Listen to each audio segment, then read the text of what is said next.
Hello and welcome to PubShorts episode 30. Pour some credit on me, Tony, in the name of research.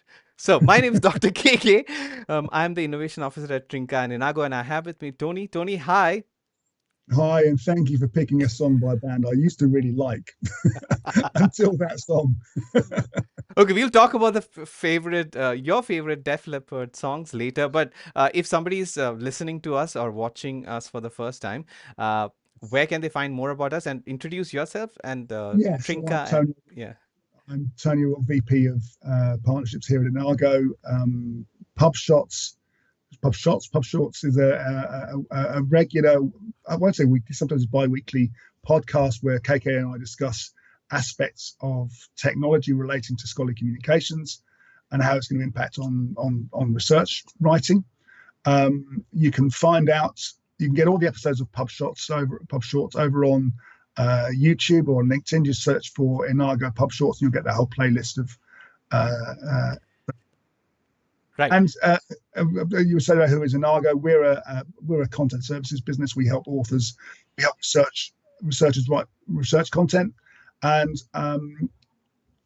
Trinka is, which you'll hear about a couple of times in this episode, is our AI that is used for language creation, for content creation.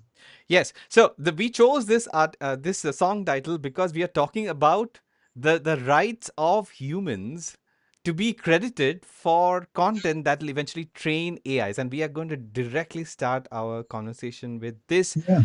very cool article which basically is titled AI rights for authors created by humans. It's a brand. It is launched and it is published in Publishing Perspectives. Now this is a platform for authors to register their works for AI content licensing and partnering with Authors Guild, and this has secured about $5 million in seed funding. And this platform allows, as I said, authors to register their works in AI licensing.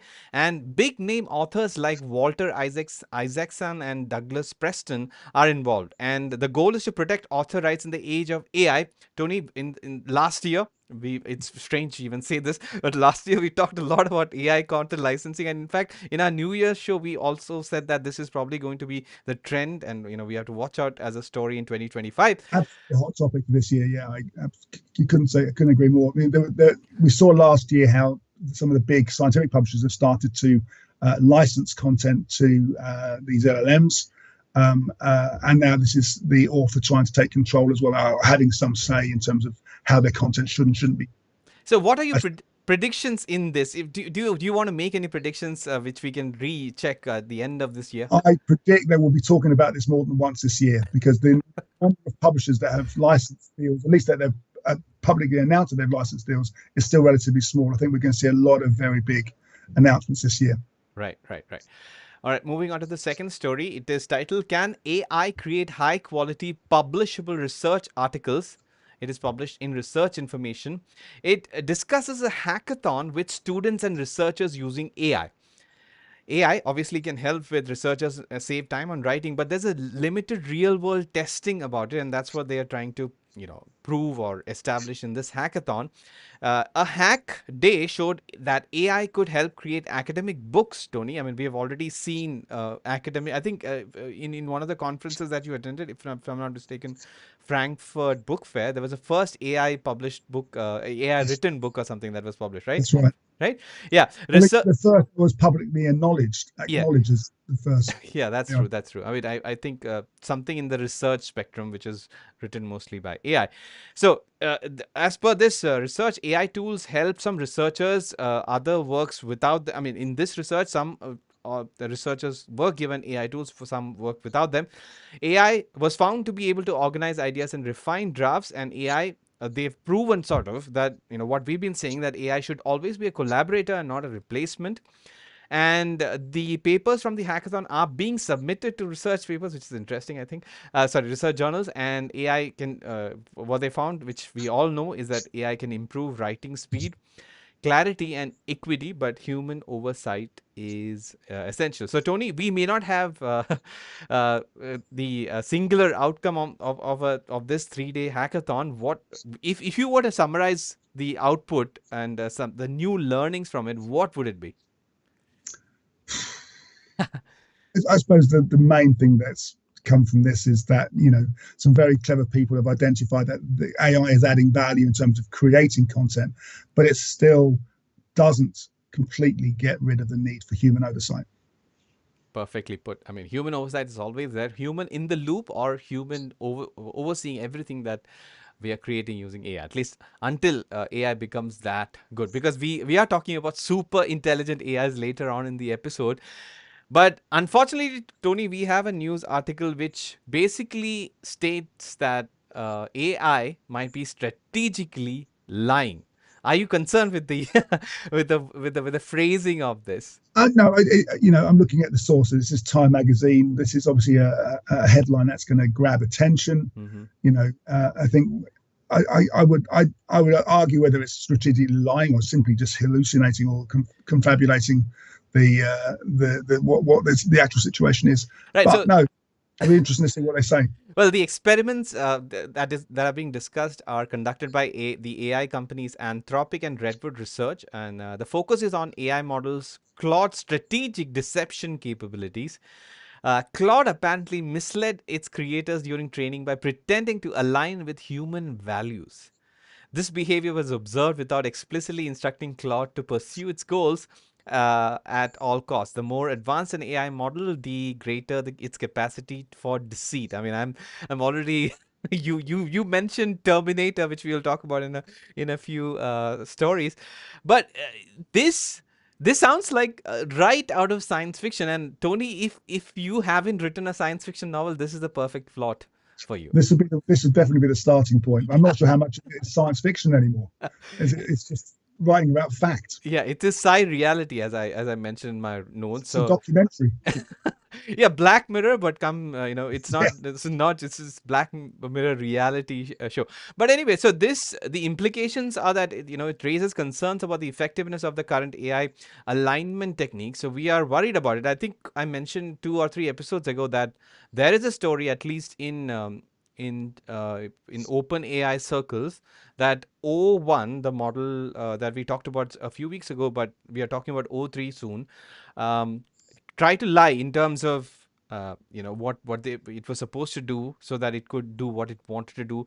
I have not verified the story, but it's concerning, and we are there in the age where AIs are having sort of their mind of their own, at least in making these decisions. So we should keep an eye on this story as things develop. And now, we're talking about super intelligence. This is a news article from Nature titled "How Should We Test AI for Human Level Intelligence?" OpenAI's O3 electrifies the quest. So we are talking about the OpenAI's new model O3. It's not public yet, but it's apparently set a record in science and math tests, impressing researchers. Now, it scored 87.5 in a test designed by Francois Cholet, if I'm not mistaken. It is the ARC AGI test. It is an indicator of intelligence and super artificial general intelligence, as far as I can see.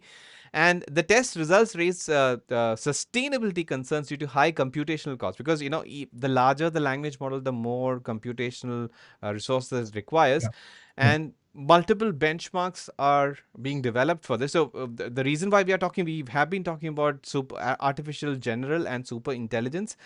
Uh, what are your predictions for this in the coming year, Tony, if you have any? I don't really have any. I just know that every time we have a new PubShorts episode, there'll be another exciting new stage development. The AI is getting better. The quality of training is improving. Uh-huh. Quality of content going into it is going to increase. I just think that we're going to see a lot more stories like this year. Right. So this is a infographic within the article about the ARC AGI test. It is intended to mark the progress of artificial intelligence tools toward human level reasoning and learning. and showing a user a set of before and after images. Basically, it is a sort of a pattern recognition, pattern development, prediction sort of a software, which is very cool. Yeah. I mean, humans are very good at solving these things, but AI is also catching up. So, again, as I say, we let's keep an eye out for such developments. Now, the last, I think, the main story that we want to talk about is a peer review related research story about AI agents in terms of improving accuracy in terms of peer review. So the title of this paper, this is a it's an archive, it's a preprint. It is multi-agent collaboration mechanisms, a survey of LLMs. This survey focuses on collaboration mechanisms. So we have talked about AIs, LLMs, large language models, as well as AI agents. We have talked about how they improve. Now, this paper talks, it's a review on how these things can collaborate or link up with each other, and what are the ways in which it could be improved. That is a sort of theme of this. So from isolated models, we have moved on to interactions between models and agents, and the things that they talk about are the type of collaboration, which can be cooperation or competition or a mixture of these, which is called co-opetition, which is the first time I heard. Have you heard of Oh, co-opetition? no competition, absolutely, yeah. I in the previous organisation, I was involved in several cooperative projects. Yeah, so this was for me. It is this is the first time I've heard of it. It's a mixture of these things. So these are the types of collaborations, but we can also look at the structure of the collaboration, which can be the peer-to-peer or the strategies that these collaborations can be, which can be role-based or model-based and everything like that. The the reason we don't need to go into the depths of this, Tony, but the whole point is that this we are seeing so much of interesting research in terms of how the large language models, AI, or agents can improve the quality of peer review. And we just talked about Yeah, in the last episode that we need better AI systems and automation to yeah, improve the quality of the research yeah. published eventually. I really like the way they were sort of positioning sort of agents against each other as well, to sort of to validate or to check what was coming out of each agent. Right. So this is a nice infographic which I thought it's useful. So this is a user is asking a question: why is cryptocurrency more sustainable than flat currency? And there are supporting agents and opposing agents, and when you're talking about co-opetition, I think it would be a mixture of these, and these then can outsource to research agents, which can be numerous, infinite if you want to. And all of these can be summed up into a cohesive answer, which can then be fed into the user. So we have multiple check mechanisms and everything. Yeah. It's And fascinating. if ultimately if this leads to improved efficiencies, fewer hallucinations, Mhm. more reliable output, then bring it on. Totally. Bring it on. Bring all the AI automation for peer review and manuscript screening on is what I would think, because I'm very passionate about it. So let's go to the three quick hits that we have. The first one is a Meta story. Meta is a producer or the creator of the Llama model that we ourselves use for some other products, because they can be locally deployed. So this story is titled Meta AI creates a speech-to-speech translator that works in dozens of languages. So this is from Nature, as you can see. And this talks about using machine learning for translations, and the open source access is a best part of this. It's openly available, but it is built on previous translation projects, and it tackles the language data scarcity and utilizes neural networks as part of everything. And translations work even with limited data, and it's inspired, Tony. The second or the third episodes running that we are referring to Douglas Adams, the Uh, the of Babel course, fish from bait Douglas. fish. Yes, indeed. Yes. So I think it's fascinating. Languages are I think to sort of interconnect languages and to have translations with the help of generative AI is a fascinating thing, and I'm always happy to have just another Douglas Adams reference in a scientific research Yeah. paper. So I'm just glad I didn't start a career as an intern 40 years ago. yeah. All right, so we are talking about AI hallucinations. This story is another news feature published in Nature. AI hallucinations cannot be stopped, Tony, but some of these techniques mentioned in this article can limit their damage. So something that I think we have to talk about, as in we've talked about on PubShorts, that AI hallucinations are incorrect outputs that is because of the nature of generative AI. The reason why we call it generative AI is because it creates content. So there can be sort of a balance, and that's what it's a sort of a hallmark of generative AI is what this paper is saying. So far, are you comfortable with the fact that generative AI would come with hallucinations and they need some check mechanism, but we cannot completely sort I of remove them? absolutely. I think it's not 100%. It's a long way from being 100%. There has to be that human oversight still. Um, but there are more and more methods like this coming up, which will help reduce hallucinations or reduce the effects of those hallucinations, Right. which I think is great. So we are talking about large language models, but for anybody who is not familiar with that term, you can think ChatGPT or Gemini for that matter. So these chatbots sometimes blend facts and fiction together, and it might sound very convincing because it writes in a sort of authoritative manner, but many Yeah, of the things that it writes may not be factually accurate. And in fact, it compares it to politicians. Tony, politicians always seemingly bend facts oh, and that's right. fiction. Yeah. So some chatbots make mistakes in up to 90% references. Methods to reduce hallucinations include fact checking, and there are some infographics. I'm going to pull them up. Fact checking and self reflection. Interesting. So these are some of the hallucination rates. You can see a lot of high hallucination rate, which I'm not very happy with. But the good news is that the bottom of the list is the more modern, the larger models, including the O1 Mini that is available for It's a everybody to use. huge increase in performance, isn't it? Yes, this is the leap that's why we just talked about O1. O1 is what we are able to use publicly, but O3 has seemingly has multi-folds improvement over this is what we are hearing from Yeah, behind the yeah. scenes. And I And think it's not even the table. yeah, so I think this is another interesting thing. This is an infographic. So are you sure about that? This is that sending the question to multiple agents and LLMs and getting the or the composite answer. So you can see yes, yes, yes for 8 times and a couple of no's.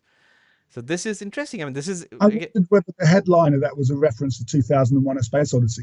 Are you sure? well, we don't. Have you read this? Is it a Yeah, reference that you? I'm sure it's from the film, from the Stanley Kubrick film. Yeah, yeah, yeah. Are you sure about that?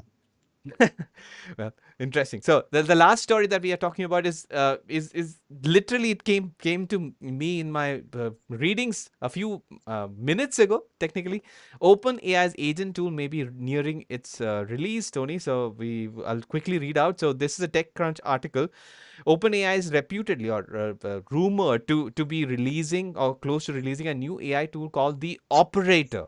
Okay, interesting. It sounds like it's straight out of a Isaac Asimov novel, uh, and it is so this the leaking. So the source is a reputed source. The operator apparently could handle tasks like coding and travel bookings. Basically, it's a tool that can control a personal computer and perform tasks autonomously, which is what agents, you can also use agents like that.